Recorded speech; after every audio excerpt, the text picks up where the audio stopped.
Welcome everybody. It's the presentation about anima sana and corpore sano. It's Latin for something, and he's gonna talk to you for 40 minutes about it. So enjoy. This is Bart Knaack and Alex Schladebeck, and they'll be your hosts for the next 40 minutes. Enjoy. Thank you. And that actually is my son Oscar who's doing the volunteering. So yeah, he's actually going to be doubly embarrassed because I am his dad and I'm wearing strange clothes. So yeah, it's weird, of course. Awkward, yes. So today I'm going to talk to you about anima sana in corpore sano, and basically it is a kind of personal life story where I was, where I am today, and where I hope I'm going to be next year. But I hope that you're also going to join me in where we're going to be next year together. So let's see. Anyone know what this is? Yeah? Essex trainers. So we were at dinner table last night. So I have Essex trainers on. This is good. Yeah, Essex. But what does Essex stand for? Anima sana and corpore sana. So they actually have taken this as their motto. But it didn't used to be like this, because actually if you look at the old text, the old Roman text, is like mens sana and corpore sana. But 6 doesn't really fit, so they actually changed it to anima sana. But Essex actually has the talk of my title. Interesting. So let me start off with a small story about the past. And I have to be careful what I say because my son is in the room, so he can verify anything I say. Might not be in the happiest place ever, let's put it like that. We were living with 4 persons in a 3-person house, right? So we had 3 independent working spaces and everybody had to work from home, so that doesn't always fit, and it's kind of starts to get annoying after a while, right? Because you don't know how long it's going to take either. I gained some corona kilos. Anyone here that didn't get any corona kilos? Oh, cool. Okay. Yeah, you can lie. So I gained some weight, and I would say 5 to 10 kilos. And people that know me from before corona, from the ATDs, know that I was a bit more chubby than I am right now. So adding more weight wasn't really a good idea. And I found out that I had no travel time. And actually my travel time turned out to be my me time, right? I was on a motorbike, going to the office, having half an hour or 3/4 of an hour, just me on a motorbike, zooming out, dealing with everything I had to do with that day, and then I got home. But I didn't have that anymore because I was not going into the office. So my me time disappeared. And on hindsight, I think that is one of the most important things that actually brought me to this very happy phase. There was no me time anymore. I didn't really have the time to relax and to unwind.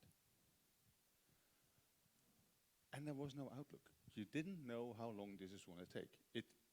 Everybody believed in March last year that by summer it would end and we could all be going out happy preppy again and stuff like that. And then we found out that that was not the case. So this time in summer we thought we now have dealt with the situation.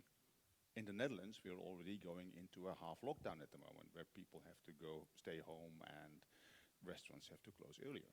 So it's not really sure how long this is going to take, but the no outlook was actually a bad thing. And to be totally honest, there was little to no activity. I didn't really do much sports on forehand, and during Corona times, it only became worse, right? You could not even go to the gym anymore, you could not do stuff like that, and so I was not in a happy place. And luckily I have a supportive family that kept me going, because I also know of people that were actually single and didn't have any kids and were sitting at home, and they really became isolated, right? They really had no, other life. And Parag is already, so he knows the stories from people that actually have no one to fall back to. They are really sitting at home by themselves alone. That's not a good thing. And then something interesting happened. It was actually just a small nudge. It was just, I'm going to tell you the story of what made the change that actually made me do what I do today. My nudge was that I bought Strava, which is an app for doing activities. I bought it in May, and then at the end of the year, I got my overview of the year, 512 kilometers in an entire year. And I said, well, there might be some improvement for next year, right? Just as a sarcastic comment on my own posting. And then one of my colleagues, I now call him my inspirator, typed something back. And he said, I did 4 times what you did, but without the bike. So let that be a challenge. If you can cycle more than I can run in a year, I'll buy you a beer. And that was all it took. So then one of my other colleagues was in the same chat. That's my facilitator, my dealer, my go-to person for cycling affairs. He said, well, if you're going to do that, I'm going to help you. I'll be your cycling coach. I will help you in what to do and what not to do and how to do it. So that actually got me going. So I started off with this really nice bike here, just an ordinary city bike in the middle of winter. So there was snow and stuff like that. I just every morning, I had no travel time, so I had the time to spend every morning. I got on the bike and did some rounds, right? Started off very, 12 kilometers a day, 15 kilometers a day, something like that. And it is an e-bike, but all the kilometers I put in Strava are without the engine. So I just had 10 additional kilos to carry with me on this bike. It was just nice training. So my cycling coach, my facilitator, my dealer then said, yeah, but if you want to keep on going, yes, you need a proper bike. If you keep on going on that city bike, you will lose interest within 2 or 3 months and you'll be gone, and you will not forget about it. So he actually lent me a real running bike, right? A carbon bike with really a good bike with drifters, the thing that you can actually change gears on your steering wheel and stuff, on your handlebar and stuff like that. And it was in his garage. It was from his friend, a friend of his. And I said, well, I want to borrow it, but only if the other guys agree. Yes, no problem. So this is actually the first time I rode it, and we changed the handlebar, we changed everything to get it to my liking. And then, well, 4 months down the road, I said, okay, I now know that I'm going to do this for a longer time, so I bought 2 bikes myself. I brought one today. This actually is not the racing bike. This is the bike that I actually decided that if you want to be on a racing bike and you want to go to the office, then you have a rucksack.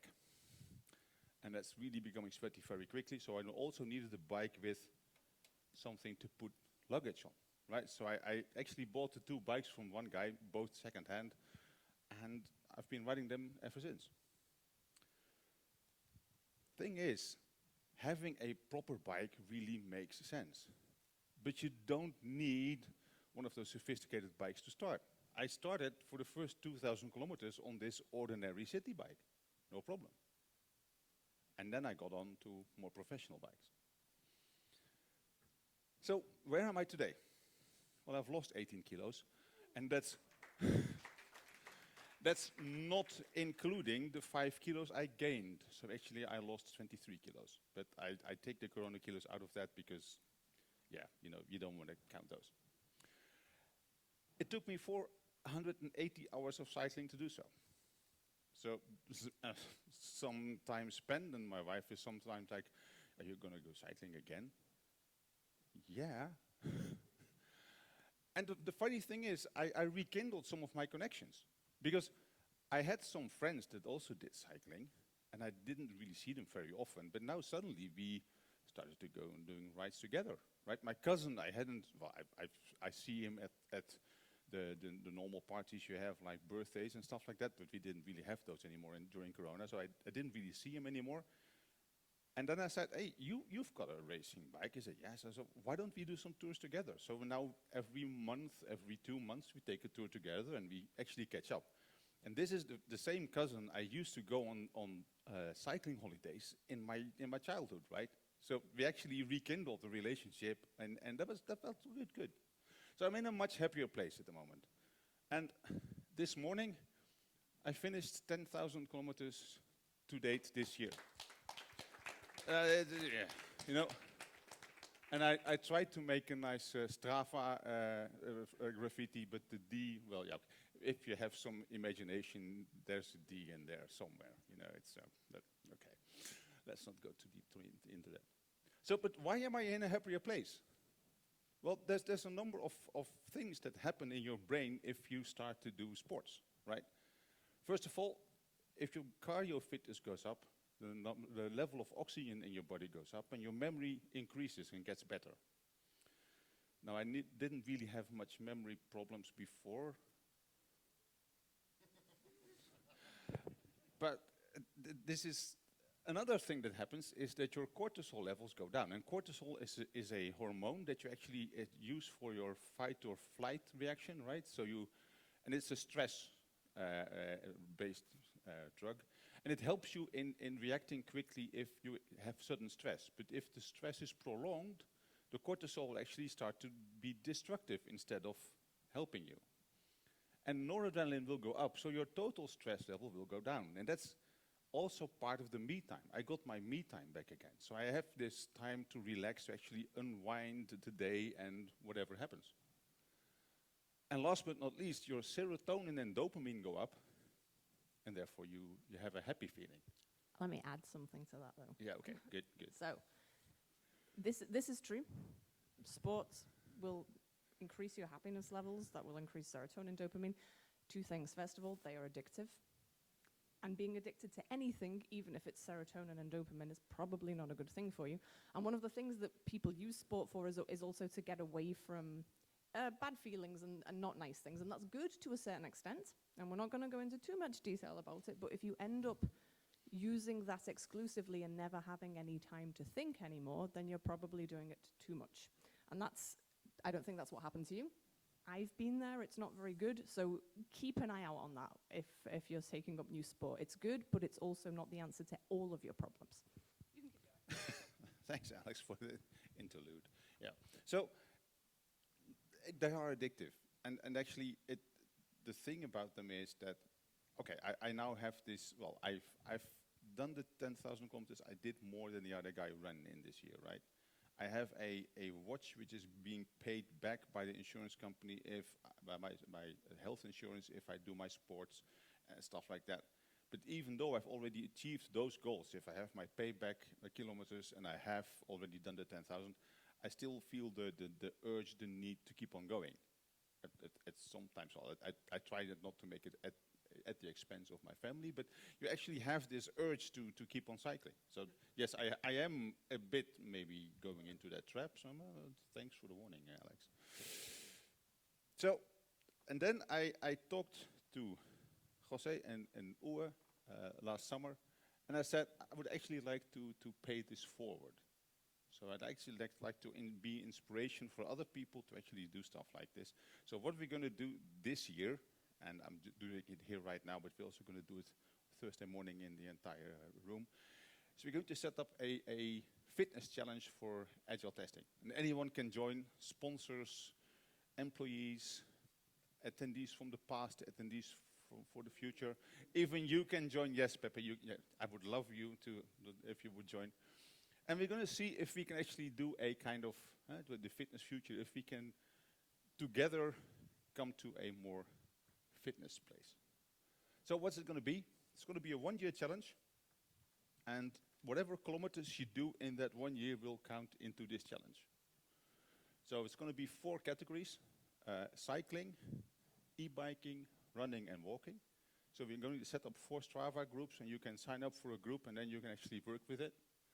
We're going to have bronze, silver, and gold levels in that, so the number of kilometers.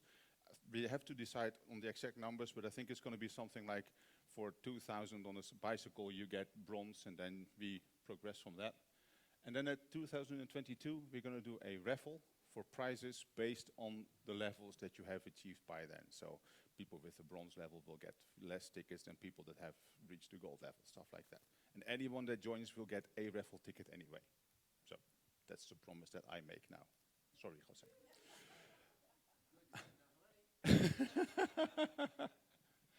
So how does it work? You join the Strava app. There's a free version available.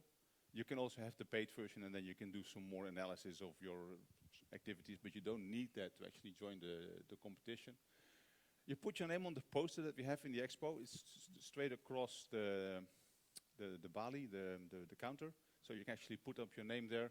Or you can send us an email with your username and get to read to Uwe Gelfert. And we will put you into the group, because they're closed groups. And then we will put you in, and then you can compete. So, can I be your nudge? Can I be your inspirator? Not with a face like that, Bart. What? Yeah, good one, eh? I got it from a friend of mine who really had a nice picture of me. Yes, thank you. And I do not know who your facilitator will be, because I cannot ask my facilitator to facilitate you all, right? You need someone close by, but everybody has a colleague or a friend or a neighbor or a cousin or something like that that has running or cycling experience and that can help you on your way in getting more sportive. So, well, this is the part where we actually are going to give you some tips and tricks. You want to go first, Alex, maybe? I can go first? Yeah. Okay. You can put the running slide on. Yeah, okay. Okay, and then Good. you can go back. There you go. Yeah, so I'm here as obviously the expert in running because I have running shoes on. But when Bart asked, I said I was totally up for giving you some of the hints that I've used for getting started with running, because 10 years ago, I didn't run. Not at all. Like, never. Not even for the bus. That was not a thing. And when I started running, I could do maybe about 500 meters, and then I would literally fall asleep from exhaustion at home. Literally. 2019, I did a half marathon. So it's actually possible to start doing these things. Thank you. I survived it. I was quite pleased. Yeah. I'm not currently at half marathon fitness because that's something I don't maintain the whole time. So I will give you some tips though. So one of the most important things is, and unfortunately it is a cost at the beginning, is to get yourself some good shoes. And you can do gait analysis. So for example, my shoes, when I run, I'm not going to show you how I run right now. I tend to tip in on the inside, so I need shoes that have some support. So you can do some gait analysis, get some shoes, and they're not super cheap. Mine are usually around 80 to 90 euros though, so it's okay. It's all right. If you feel like it, get yourself some nice running clothes, because that just makes you feel awesome. And then, hey, it's an agile conference. Do you start slow and small, or do you start quick and with lots? You start with a marathon. Well done, Hype. Leave the room. Go do one. Yeah, so start by jogging. Slower than you think is even possible for a couple of 100 meters, and then walk for a couple of 100 meters. Jog and walk. And if you don't want to sort that out for yourself, there are things like the Couch to 5K, which is something that comes from the UK, from the NHS. There are things like that you can Google that are very easy training plans that really do say, okay, in the first week, you're only going to jog for 500 meters or for a minute, right, if you, depending, and then you're going to walk for 2 minutes, and then you're going to jog for a minute and walk for 2 minutes, right? So splitting things up and having them in smaller increments, weird, right, is probably a helpful way. Next thing I need to listen to a lot, rest days. Don't do something every single day. Most especially, and I noticed this with my half marathon training, at some point your lungs will be able to keep up, but your tendons and your bones won't. And when I was training for the half marathon, I was like, okay, I can do 12, I can do 14. 2 days later, I can do 16, and my lungs could do it, but I ended up injured for 2 weeks because my ankles couldn't. So that's a very, very important thing to think of. And I think the most important thing is to also, if you're going outside running and it's nice weather or whatever, take time and look at nature. It's actually, you can be quite mindful while you're running. I know it's sometimes a bit like, I'm gonna die. Go a bit slower. Look at the nature around you, and you will enjoy it as well. And those are my potentially not very expert tips, but those are my tips for running. Okay. What? Oh, okay. This man knows. Oh, and there's also an app that you can get. I've never used it, but it's you're running away from zombies. Yeah. Zombie run, yeah, yeah. I decided though that would just be too much anxiety for me, so I didn't do that. You're weirder than I am.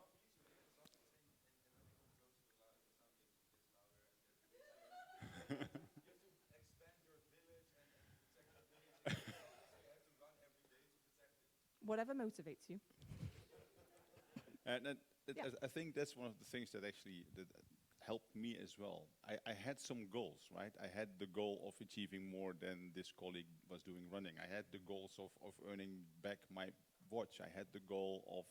So there was a number of goals that were there. And I found out that gamification works massively for Let me.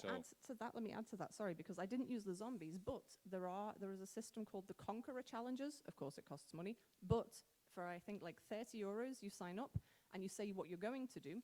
And the first one I did was the Inca Trail. And you say you're running the Inca Trail. It works with Strava, which works very well. It's an automatic thing that it puts in there. It shows you where you are using Google Street View on the Inca Trail. You can walk, you can run, you can do whatever. And at the end, you get a huge fat medal sent to you that says you've run the Inca Trail. And I've done a few of those as well. So yeah, better for me than zombies. But you know, you do you. Okay. Yeah, so it's motivation can be in very strange places. And well, for cycling, I can give you a lot of tips and tricks on what to look for in a bicycle. Like, does it have disc brakes, or does it have brakes that you have on your tire or your velgen? I don't know what the word for velgen is in. Mud It's, guards? Are they yeah. mud guards? No, Yeah. actually you can even have them. Yeah, the brakes. So the brakes could be either on disc or whatever. You have all kinds of gears that you can get. Saddles are one of the most important things, because actually on a bike you have 3 contact points: your feet, your hands, and your high knee, right? And those are the 3 that you want to protect. So I wear these cycle gloves, and I was like, useless. This is just a piece of leather there. And then at some point I forgot to put them on one morning. I was like, oh my God, this hurts. So they actually do something. They actually protect. You have cycle trousers, which kind of look like middle-aged men in Lycra, but you know, at some point you just have to get beyond that and wear some trousers over them, and then nobody sees, and that's okay. And you get cycling shoes, and they're a bit more sturdy than normal shoes, so you don't feel the pedals in your feet, right? If you have really soft shoes, and after about 20 kilometers, you will feel the pedals really hitting your feet. So there's all kinds of stuff to help you doing that. Of course, safety first. I was never a true believer in wearing a cycle helmet, being from the Netherlands, because we don't do that. But then you see at what speeds you go down the hill, and you're like, yes, I'm going to wear a helmet. Yeah, you want to do that. Being visible, such that other people can actually see you, right? So I actually have a really brilliant light, which is even in this room, you can still see is Don't shining. give me a migraine, Bart. Oh, sorry. So, and actually, there's difference between seen and being seen. So if you want to be seen, wear reflective clothing. If you want to see, you need to have a good light on, so at least you can see what's happening before you. And all these things are actually, so put safety first. But yeah, on the other hand, just start doing it. I took a normal bike, I started, and I evolved in going further. So we have now 5 minutes for questions. So if there are any questions, please let us know. Sure. Yes, you can, but we have decided, okay, so the scheme I have in mind, but I have to run it fast Pepe because he's the boss, is that we're going to give people with the bronze level 3 raffle tickets, silver 7, and gold 10. And if you mix stuff, so if you have like 4 gold medals, you get a maximum of 15 raffle tickets. So you never get the 40, but if you do silver in walking and silver in running, you will still get 6 instead of only 10 instead of only 5, right? So yes, you can accumulate, but never above 15. Hype.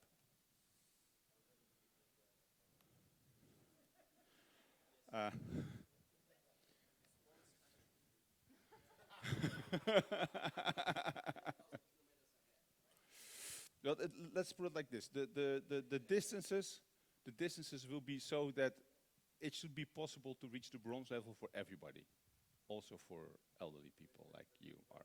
Yeah, I know. Yeah. Then Then try harder. yeah. So we'll motivate you. No worry, no worry. Other questions?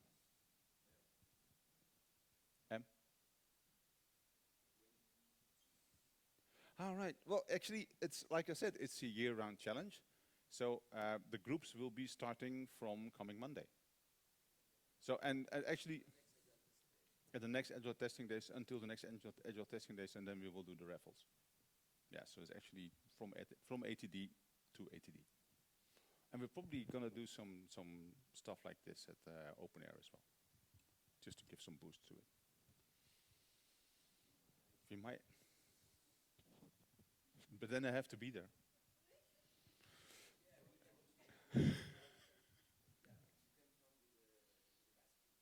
I can.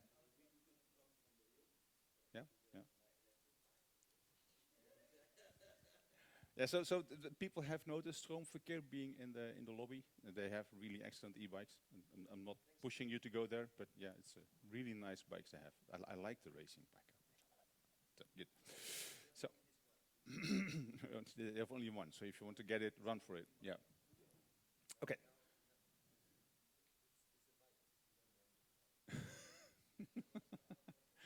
Okay. So, any other questions at this moment?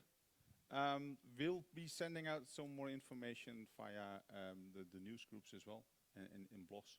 And on coming Thursday, I will do a very short version of this talk again to actually get other people motivated that are not in the room today.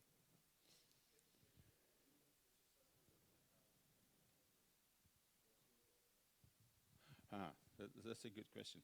Well, I've looked at the chart that I did this year, and if I look at the January until May, there was less activity, of course, because I was starting up.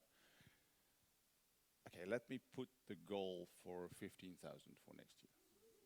But that's a challenge. I know.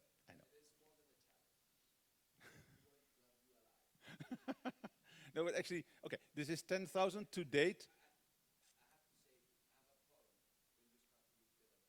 Ah. So that's an additional motivation for cycling. So yeah, as I'll set it to 15,000, and of course I already did 10,000, and I still have 1.5 months to go. So it's yeah, but I hope that's doable. You It's going to realize be that's a challenge. being live tweeted so that everyone knows. I know. Yeah, I know. So it's a lot. But then 10,000. Okay, coming from 500 last year. So we'll see. Okay. There's no more questions. Then that's it.